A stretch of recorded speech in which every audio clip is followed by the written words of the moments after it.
ഗവർണറുടെ സുരക്ഷയ്ക്ക് കേന്ദ്രസേന വരുമെന്ന വാർത്ത നിഷേധിച്ച് രാജ്ഭവൻ. കേരള പോലീസിന്റെ കാര്യക്ഷമതയിൽ രാജ്ഭവന് പൂർണ്ണ വിശ്വാസമുണ്ട്. പോലീസിന്റെ പ്രവർത്തനം തൃപ്തികരമാണ്. ഗവർണർക്ക് ഒരു തരത്തിലുള്ള ഭീഷണിയുമില്ല.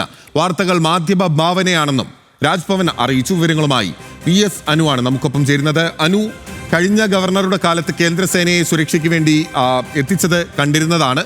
ഇപ്പോൾ വീണ്ടും അങ്ങനെ ഒരു അഭ്യൂഹം പരന്നിരുന്നു. പക്ഷേ അത് പൂർണ്ണമായി തള്ളുകയാണല്ലോ രാജ്ഭവൻ. ഇന്ന് ചില പത്രങ്ങളിലാണ് ഇത്തരത്തിലുള്ള വാർത്ത വന്നത്.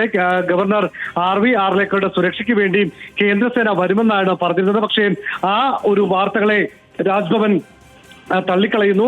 അങ്ങനെ ഒരു തീരുമാനമോ അല്ലെങ്കിൽ അത്തരം നിർദ്ദേശമോ നൽകിയിട്ടില്ല. മാത്രമല്ല, കേരള പോലീസിന്റെ പ്രവർത്തനത്തിൽ അവർ ചെയ്യുന്ന ഡ്യൂട്ടിയിൽ ഗവർണറും രാജ്ഭവനും പൂർണ്ണ തൃപ്തരാണ്.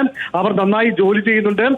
അതുകൊണ്ട് അത്തരത്തിൽ യാതൊരുവിധ നീക്കവും രാജ്ഭവന്റെ ഭാഗത്ത് നിന്ന് ഇല്ല എന്ന് പറഞ്ഞുകൊണ്ടാണ് വാർത്തകളെ രാജ്ഭവൻ നിരാകരിക്കുന്നത്. ബിനിൽ, ഓക്കെ, ആ വാർത്തകൾ നിരാകരിക്കുകയാണ്.